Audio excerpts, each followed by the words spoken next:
possibility.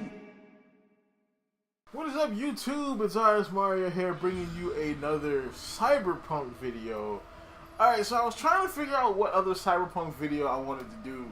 I was thinking about doing some lore videos, which actually I might do. And if you like that, go ahead and tell me in the comments below if you want to see some lore videos on, you know, Cyberpunk. Because the lore, I actually been watching some other people's videos and they actually seem pretty interesting. So it seems like something I would definitely want to sink my teeth into. But yeah, these are 8 do's and don'ts for Cyberpunk 2027. 2077. Do it! You over the hill? Then come to Recall Incorporated, where you can buy the memory of your ideal vacation cheaper, safer, and better than the real thing. So don't let life pass you by. Collectible brain dances. So every cyberpunk futuristic type of thing has this uber virtual reality entertainment. You know, every one of these shows seems to believe that virtual reality is the future of entertainment. Which, I mean, they may be right once virtual reality really gets going and it gets good. But yeah, brain dances are the big virtual reality entertainment of the cyberpunk universe. And they're kind of like movies, or like interactive movies, where you can actually kind of like live out those events in virtual reality. You know, so anything from like, you know, something like, you know, some type of living out like a nice normal life, or living out some kind of action adventure, or either you want to play a nice game of, you know, hide the bishop with your favorite teenage starlet. All these things can be lived out in brain dances, some of them not necessarily as legal as others. And having collectible brain dances will be kind of like mini quests that you can do. Hey Carl, it's Elena. Hey, pretty lady. I had a terrible day at the office. Let's go eat. Hell, it's your date. I'm just there for fun. So, the first don't is don't just give us sex. We want relationships. You know what I'm saying? I'm the waifu master, man. I love relationships. That was a weird segue. But yeah, definitely one interesting thing is I know there's probably not a lot of marriage or relationships in the cyberpunk genre or the cyberpunk game. But one thing would be interesting is relationships. And they should kind of take a note from another previous open world game, San Andreas. Oh yeah, Grand Theft Auto San Andreas had a really interesting relationship system where basically you would get into relationships with these chicks and you would be able to get various bonuses and things from knowing them. Like, there's one chick that is involved with the cops in some way. She can help get the cops off your back. There's another chick who I think involves money in some way. Like, you can have a similar thing like this in Cyberpunk. You know, you could be like the, you know, the secret sex pot of a corp. You know, and she could hook you up with money and connections. You know, or maybe you're playing the female V and she could be hooked up with a fixer who could get you particular things that you can't get, you know, without knowing a fixer. And on the cheap, you know, you can get cheap deals on tech and things you probably couldn't get unless you knew this person. Do it! A tankard of ale for me.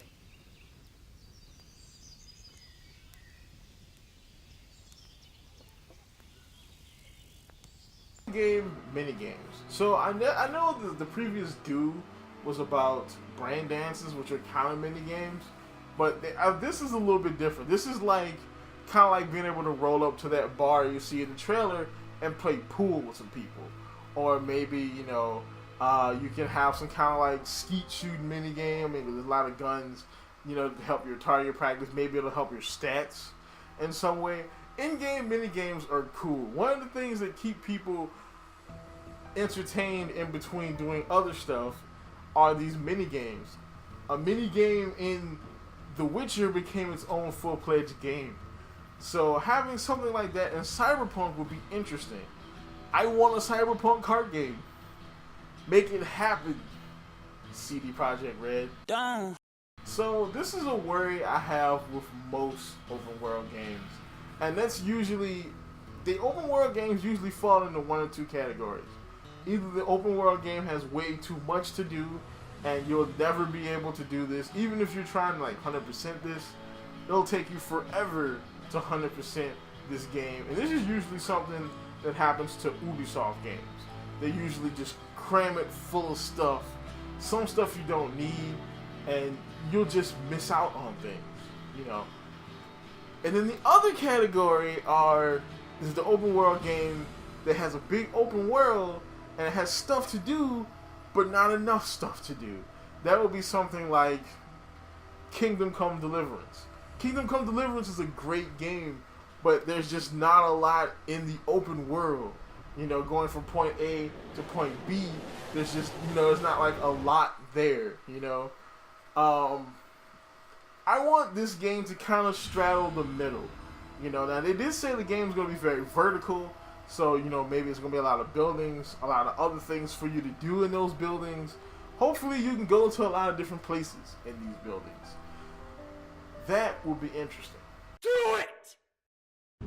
There's something I've wanted to ask ever since I started. Why did you transfer a guy like me from the police force? Because we need a guy like you. Huh? Number 1, you're an honest cop. Number 2, you've never stepped out of line. 3, you're a family man. And except for the slight brain augmentation, your body's almost completely human. I want to be able to play through the game like Togusa. If you don't know what I'm talking about, or who I'm talking about, Togusa is a character from Ghost in the Shell, and he's one of the members of Section 9. And he is the least augmented member of Section 9. For the most part, I think the only augmentation he has is a cyber brain, which is basically some cybernetic implants put in your brain so you can interact with computers. And of course, he can interact with the comms that all the other people on Section 9 have, because they're all damn near cyborgs. And I want to be able to play like that. Like, I mean, it's not going to be my first playthrough, but my second playthrough probably would be something like a very, very low augmentation playthrough. And it would be kind of like, if you ever heard of it, like a Nuzlocke with Pokemon. You know, Nuzlocks are these different type of locks or what have you. They make them to make the game hard and interesting. And this will definitely make the game hard and interesting, playing pretty much as a person with very little augmentation. Of course, you need some augmentation, but just not a lot, you know? And so basically what I'm saying is try to make the game so you don't necessarily need to be augmented. You know, you can play it as a normal dude if you want. Done. Alright, now this one I say from the bottom of my heart, CD Projekt Red. Please don't overcomplicate the controls. Alright, because one thing I do when I play big RPGs, I rarely ever play a big RPG straight through. Because usually I'll play a big chunk of the RPG and then something else will come out, or I'll either go back to Overwatch or something will happen, and then I'll end up coming back to that RPG later. And one thing that does hurt me when I do these things is when the controls are uber complicated. One of the reasons why I haven't gone back to do the Witcher DLCs yet is because I haven't played The Witcher in a while, and I know I'm going to have to relearn the controls. I know I'm going to pick it up, you know, quickly, but I'm going to have to relearn kind of like how to fight, you know, because the controls are so complicated. I'm going to have to remember, oh, I got to hit this button a couple times to get to this potion. And I'm going to have to hit this and like do this to get to this. And please don't make the controls uber complicated. Like, the same thing kind of goes for Kingdom Come Deliverance. And having to kind of sort of, you know, relearn how to fight, you know, or at least how to fight effectively, you know what I'm saying, when I go back to that game. Do it! Gills and factions. This right here will be a huge, huge thing for this game. Because one thing that kind of disappointed me from the game, and it's not gonna be like, oh, it's no it's a first person game. I was literally hearing people saying that was a deal breaker, which I'm like, Really? A deal breaker because it's not third person? Come on now. You know you lying. But yeah, you know, no, that's not it. The main thing that got me was there's only 3 to 4 playable classes. There is the solo, the techie, the netrunner, and I've heard rumors that the crystal jock is also a playable class. And crystal jocks are kind of like hackers. They're basically old school hackers. So think like hacking like Ghost in the Shell style, where they actually connect physically to the computer and have to hack, instead of net runners who actually go through the net, like, which is a whole kind of like different world type of deal, and hack that way. You know, I don't know if crystal jocks are in the game, but I've heard from a pretty good source that they might be in the game. So that's interesting. But of course that leaves out like med techs and, you know, fixers and corps and cops, which kind of got me because eventually I wanted to be in the Psycho Squad, and I don't think you can do that unless you're a cop. But if, say, you know, the Night City Police Department is a faction you can join, and you can be a consultant, maybe you can become a member of the Psycho Squad. And I'm thinking, take something from another open world game, Skyrim. So, of course, one of the cool parts of Skyrim are the guilds and factions. You know, you've got the Mages Guild. Oh, well, technically the College of Winterhold. You've got the Fighters Guild, which is the Companions. You've got the Thieves Guild. And of course, you've got the Dark Brotherhood. And of course, in all those guilds, you get special weapons and armors and items. And even with the Companions, you get the werewolf, the ability to turn into a werewolf, and you get that skill tree. Maybe you can get some skills or skill trees or abilities from joining these other factions. Like maybe you can get certain abilities you can't get anywhere else as being a cop. You know, if you join, you know, become like a consultant with the police, you get some skills like that, like some kind of takedown ability, or, you know, some kind of, the eyes. Maybe you can get the eye augmentation that allows you to see footprints or see evidence, kind of like the Witcher sense, essentially, but it's an augmentation. That would be pretty cool, you know.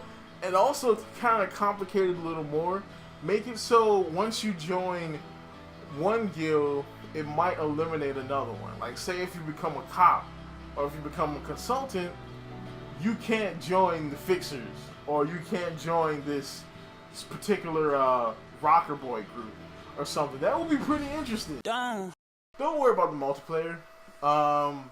Like, I mean, I know from what I've heard, multiplayer is coming, but it's not going to be a launch thing, which is perfectly fine with me. I really don't care if there's never a multiplayer. Do it! DLC. I know that's a dirty word. I know it's a bad word, but if there's one company who I would take DLC from, it's CD Projekt Red. Like, their DLCs, like Blood and Wine, and I forgot the name of the first one, are awesome. Alright, I want to go back to play these DLCs. I finished the game, but I haven't played through the DLCs yet. And I'm like, man, the prospect of DLC for this game makes me happy. Specifically, DLC playable classes. Because one thing that single player games don't have compared to multiplayer games, and that's legs. Like, God of War might have been like the best selling Sony franchise in a long, long time. And it's a great game, but it doesn't have the legs of something like an Overwatch or a Destiny, because they're multiplayer games that you're going to play for a long time. You're going to play God of War maybe once or twice, maybe 3 times, because it is a good game. But it's not like I'm going to be like, you know, hey, let's play some God of War. No, but Overwatch I play pretty much almost every night. Of course, this one I always put in these videos in some way. don't forget the story. This is the one I'm worried about the most when it comes to this game, because the game does have a story, it does have a plot, but it's based off of a tabletop game. And this is one of the reasons why I asked you if you wanted to get in the lore, so I can get into the lore. I might just do it. I might just do it anyway, because it feels like something that would be pretty interesting, pretty fun to do. Some fun videos to make. But there is a lore to the Cyberpunk world. But it's not a whole lot of story for a video game. And they would definitely have to add in some stuff to kind of like stretch it out. I'm kind of worried about the story of this game. And again, it's CD Projekt Red. And so I have a feeling they're going to do a pretty good job. Their last project was The Witcher, which already had its own story. You know, all they really had to do was adapt it, you know. This one, not so much. They're going to have to Jurassic Park this sucker and add some DNA to it to make it a stretched out, long, interesting story. Whew! Good Lord, I'm tired. So, that's about it for this. Like, comment, subscribe, and I'm going to get out front of these damn lights because I'm dying. Keep it real.